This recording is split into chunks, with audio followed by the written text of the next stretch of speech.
In the fall, I was in South Africa performing my music in a variety of ways. And, yes, advanced electronic processing with my instrument, so it's combined.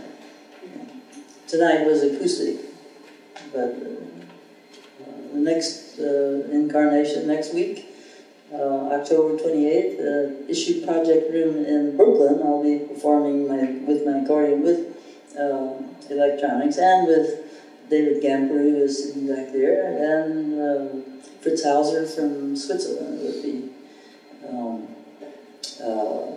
launching a new CD called Deep Time that was composed by Fritz Hauser and that we finally got to release.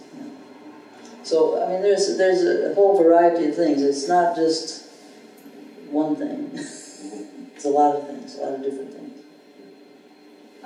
In this world that we're living in, of this onslaught of noise and music and everyone hooked up to their iPods, and how can we create more deep listening for the young people?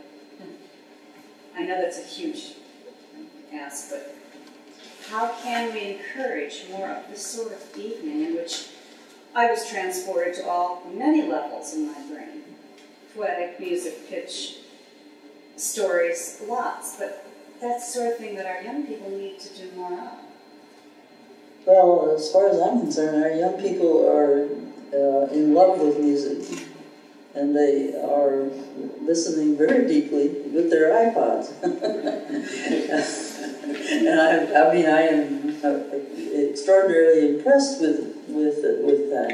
As I said, I just came back from Scotland, Glasgow, and there was a large festival at a place called the Arches, and it was a 3-day festival with a lot of variety of music, and the audiences were incredible, just incredible, full of young people who were so attentive that I was totally amazed at it. And not only were they attentive, but whenever the performance was finished, they applauded, but also stood up and cheered for the music. You know, so there's a very, very deep connection. And when I performed, it was fantastic, the reception of that. I mean, I felt a very deep connection with that audience. And the same thing happened in Russia. You know? So, I mean, it is happening, and there is a very, very large wave of creative work in new music with young people doing amazing things, I think. And it's not just going around with an iPod. There are young people with all sorts of electronic devices in their bedrooms, in their garages. They're making formidable pieces of music. They really are. And I think it's okay. Well, sure. Yes, I am teaching at Rensselaer Polytechnic Institute, and I teach. I have retreats, and I teach this course that is filled with students of science and technology, and so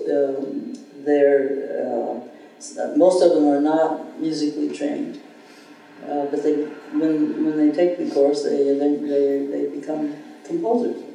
Of course, but it's teaching this practice that I'm talking about. Yeah. So I'm doing my best.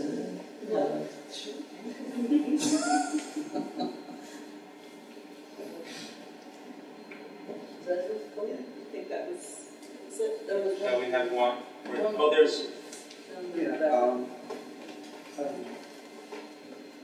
Folk themes and primitivism has been a part of the canon of visual art, of high visual art for well over a century now, or even longer.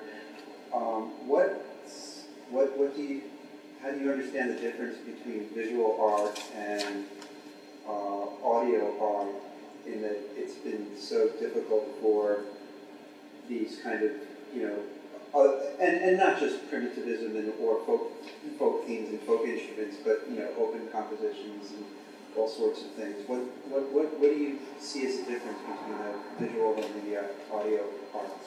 Yeah. Well, one difference that I see is that young people are in schools, or usually used to be, anyways. In art, they could what do I want to say? Be inventive. They could make up things in visual art. But in music, young people were trained to play traditional music, but not to improvise or to compose. And that's a big difference.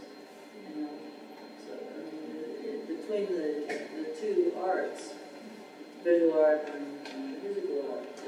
Music, as taught mostly throughout the Western world, in any case, is about performing other people's music or traditional music instead of making it up.